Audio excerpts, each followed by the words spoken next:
There's been one hell of a death battle with the most recent episode, Ghost Rider versus Spawn. This is an episode that I was fairly interested in. It's not a matchup that I was super engaged with. I definitely heard it been thrown around a lot, and really the big thing that I enjoy about it is Ghost Rider, sick as hell.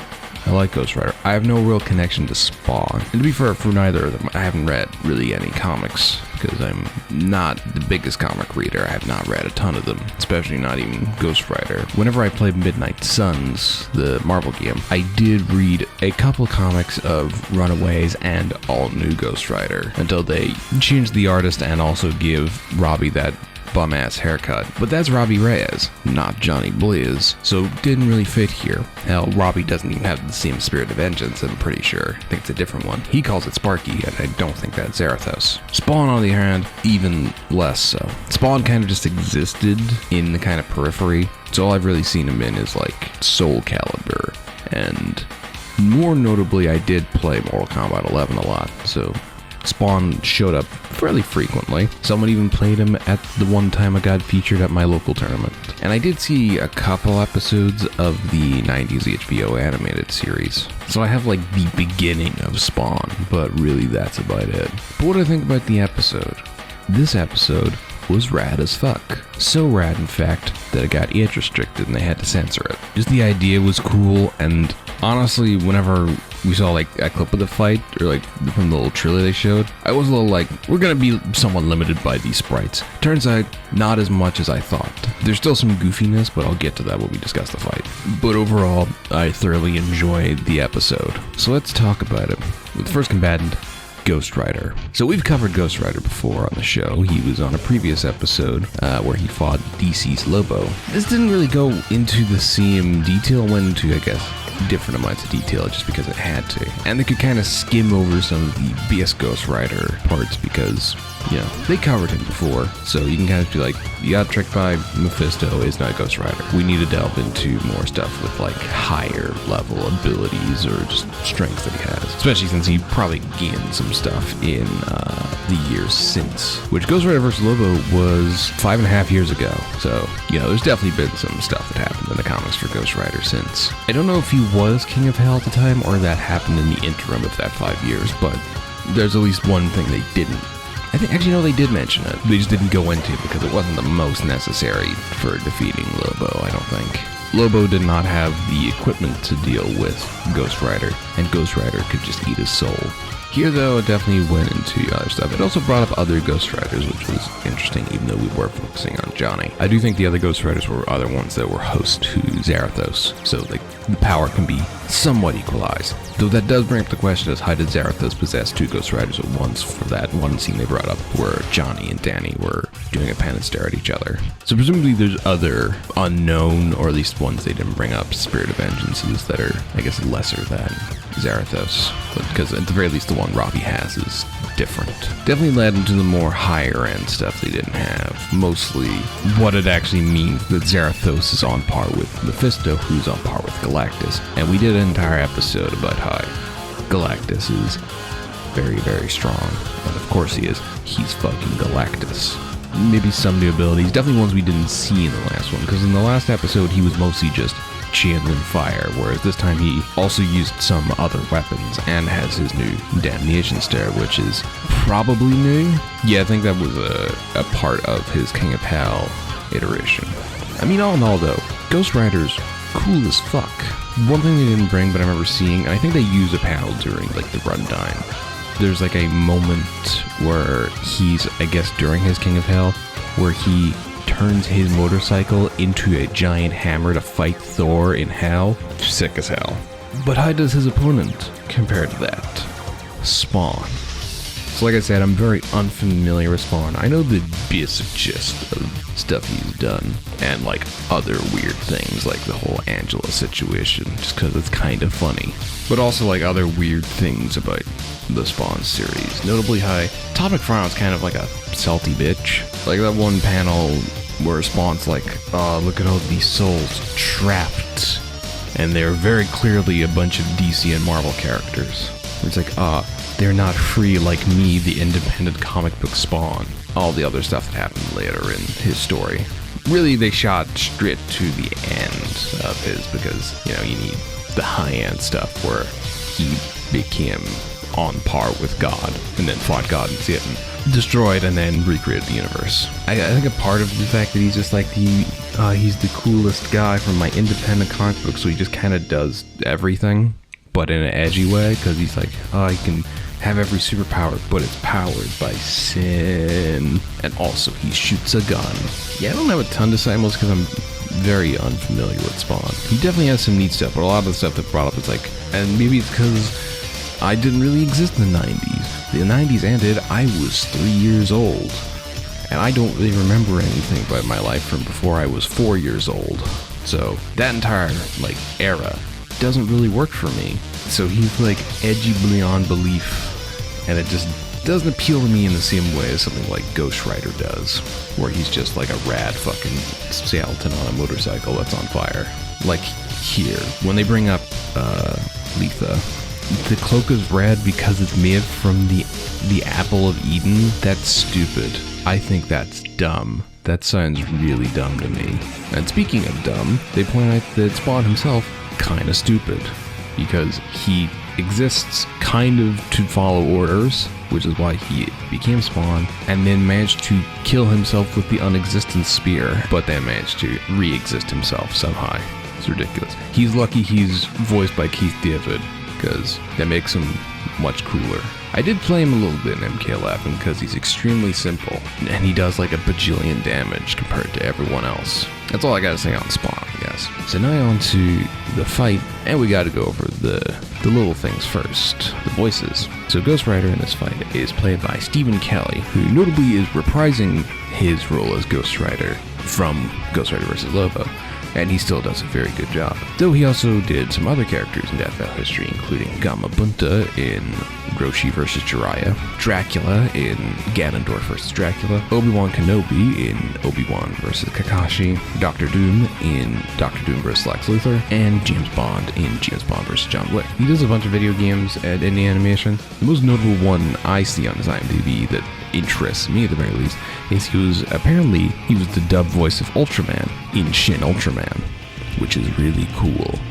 Even though I probably would never watch that version of Ultraman because I don't like live action dubs. I need lips to match what they're saying. It feels weird when they don't. You can get away with it in anime because they really don't care about lips matching. They just kind of flap.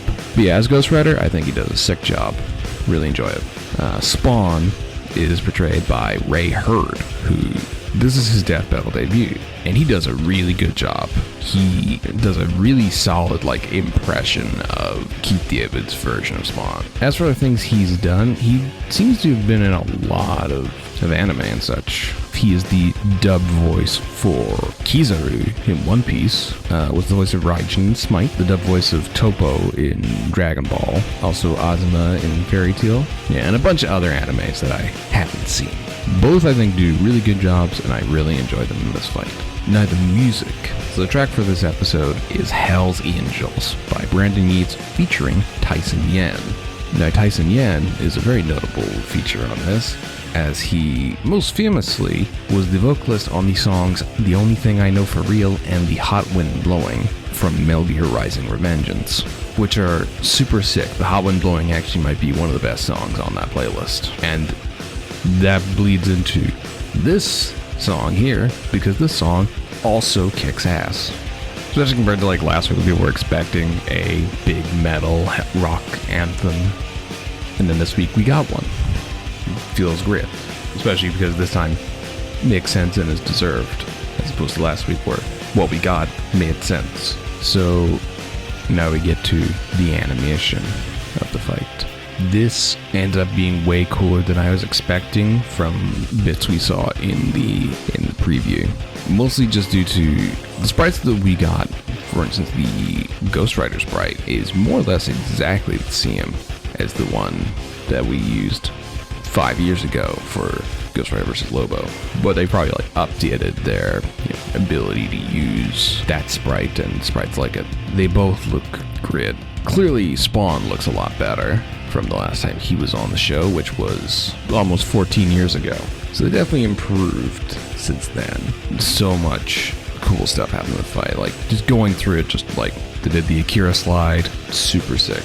I loved whenever the fight started, the necroplasm counter popped up and it started ticking down. Like that a lot. I think the fight was like super clean throughout, except for like a couple moments that I feel were just like sprite limitations or just kind of looked a little goofy.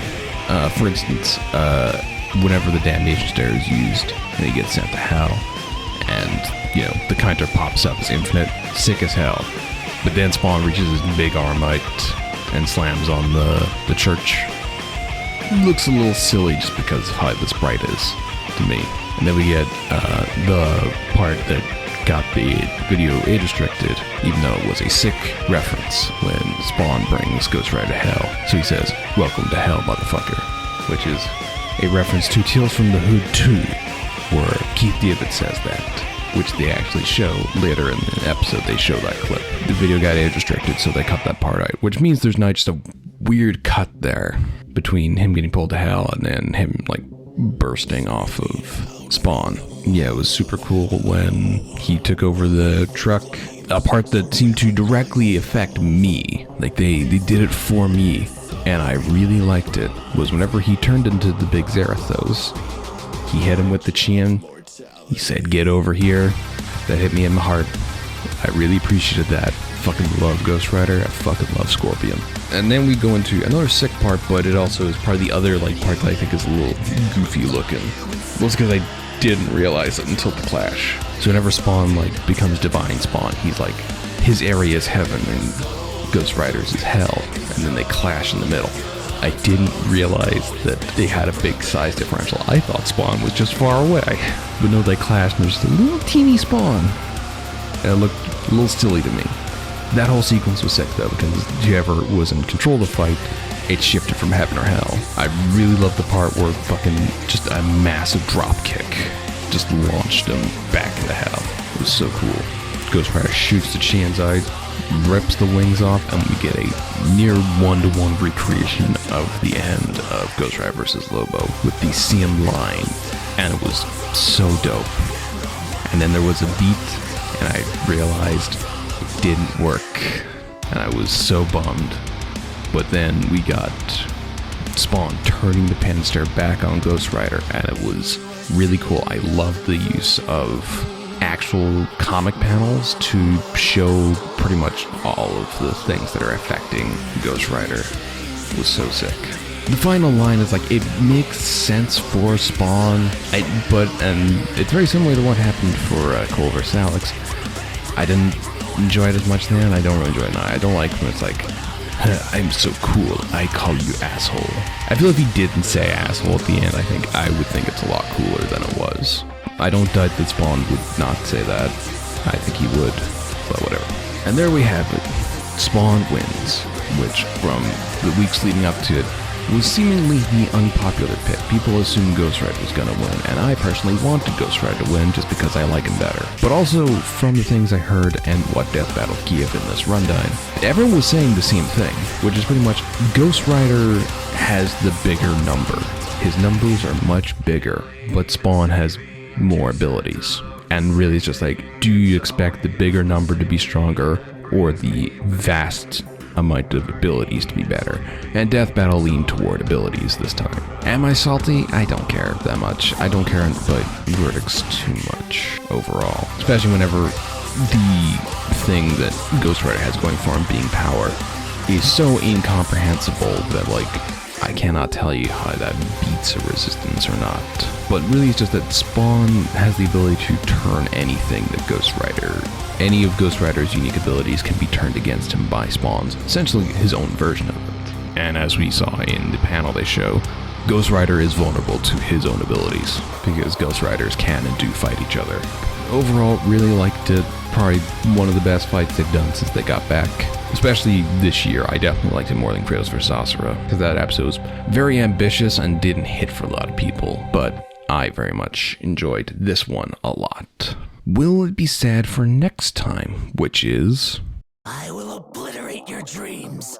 Domain expansion. Self-embodiment of perfection!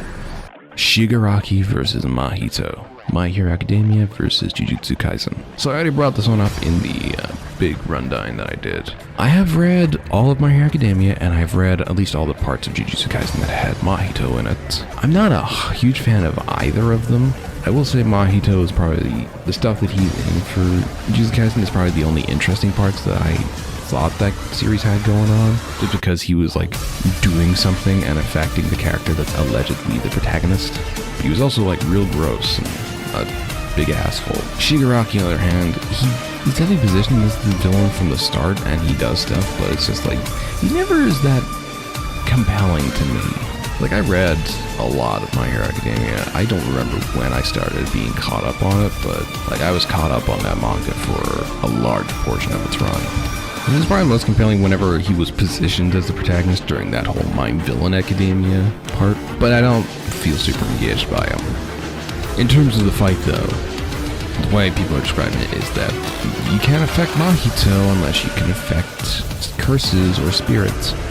And depending on the way you interpret how quirk vestiges work, whether or not they are or not souls. If you say they are souls, then Shigaraki wins absolutely every time. He has so many abilities and can affect your fucking soul with all for one.